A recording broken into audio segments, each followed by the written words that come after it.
ఒక పేరు దేవుడు నాకు ఇచ్చాడు. ఆ ఫేస్బుక్ అకౌంట్ లో నా పేరుతో పాటుగా బాబు పేరు ఉంటుంది.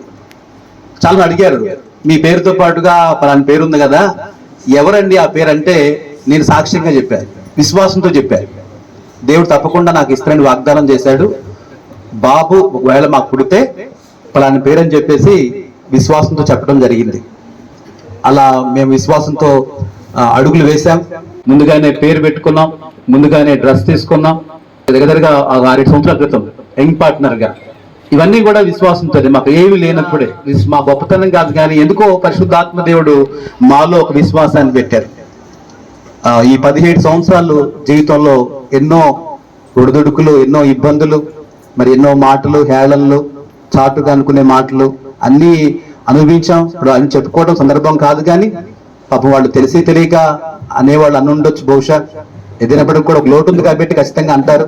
ఆ విషయం బట్టి ఏం బాధపడలేదు కానీ ఏదైనప్పటికి కూడా దేవుడు ఈ సంవత్సరం మరి మా పట్ల చేసిన కార్యాన్ని బట్టి సమస్త మహిమ ఘనత దేవునికే చెందును గాక. క్రీస్తు ప్రేమను ప్రకటించే ఒక గొప్ప శిశువుని మీరు ఇచ్చినందుకు స్తోత్రాలు. మేము చూస్తున్నాము నాయన, అది మీరు నెరవేర్చబోతున్నారు. సొంత ప్రజలు మా అందరికీ మహిమగా, అన్యులకు రక్షణగా మీరు ఉంచబోతున్నందుకు స్తోత్రాలు నాయన. ఈలియా ఎలాగైతే పాత నిబంధనలో వాడబడ్డాడో, అగ్నిని కురిపించే, ఎక్స్ట్రా ఫైర్ ని కురిపించే అగ్ని అభిషేకంతో మీరు నింపినందుకు స్తోత్రాలు. క్రొత్త నిబంధనల పౌలు ఎలా వాడబడ్డాడో ఆ విధంగా మీరు వాడుకొని మీ నామానికి మహిమ తెచ్చుకోబోతున్నందుకు స్తోత్రాలు. ఆ కుటుంబంలో చేసిన కార్యాన్ని బట్టి మీకు స్తోత్రాలు.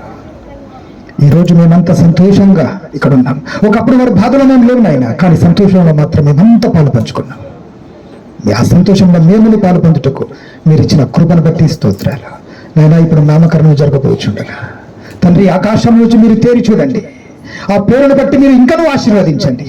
ఆ పేరుని జీవితంలో సార్థకత చేసి మీ నామానికి మహిమ తెచ్చుకోమని కృపగల మీ పాదాలు కప్పి చెప్తా యేసుక్రీస్తు శక్తిగల పరిశుద్ధ నామమును బట్టి ప్రార్థించి వేడుకుంటున్నాను తండ్రి, ఆమేన్. బైబిల్లో ఒక మాట జ్ఞాపకం వస్తూ ఉంది. అదేమిటంటే, బాప్తిస్మిచ్చి యోహాను పరిశుద్ధాత్మ పూర్ణుడని బైబిల్లో చెప్పబడుతుంది ప్రవచనాత్మకంగా. ఎలిజబెత్ గారు కూడా పరిశుద్ధాత్మతో నిండుకుని మాట్లాడుతుంది. తర్వాత పేరు పెట్టవలసి వచ్చినప్పుడు జకరియా గారు కూడా పరిశుద్ధాత్మ పూర్ణుడై పేరు పెట్టడం జరిగింది. అక్కడ ఆయన పేరు యోహాను గారు, కానీ ఈ బాబు కొరకు మనం ప్రార్థన చేసిన తర్వాత ఆ పేరు మీకు అనౌన్స్ చేస్తానండి. దయాదాక్షిణ్య పూర్ణుడా, ప్రేమ కలిగిన మా తండ్రి, మరొకసారి మీ నామములు స్తుతించి ప్రార్థిస్తున్నాను. దాసులు ప్రార్థించిన రీతిగా రాగల దినాల్లో ప్రభా ఏలి యొక్క ఆత్మ ఈ బిడ్డ మీద పనిచేయనట్లుగా తండ్రి, కుమార, పరిశుద్ధాత్మ నామములో ఎలైసగా మీ నామములో ప్రతిష్ఠిస్తూ ప్రార్థన చేస్తున్నాం.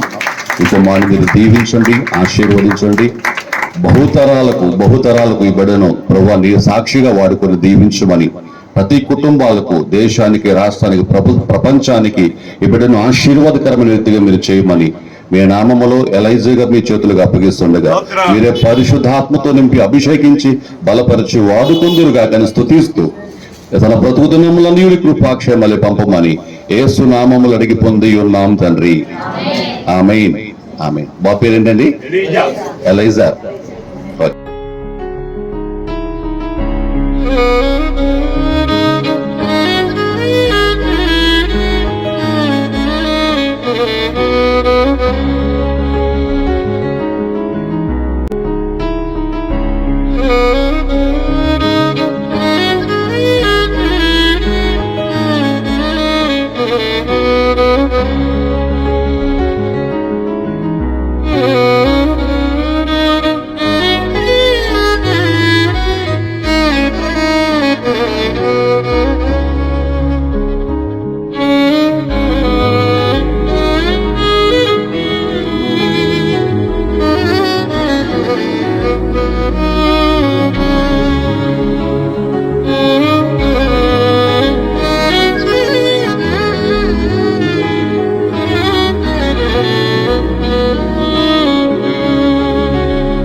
స్తోత్రం.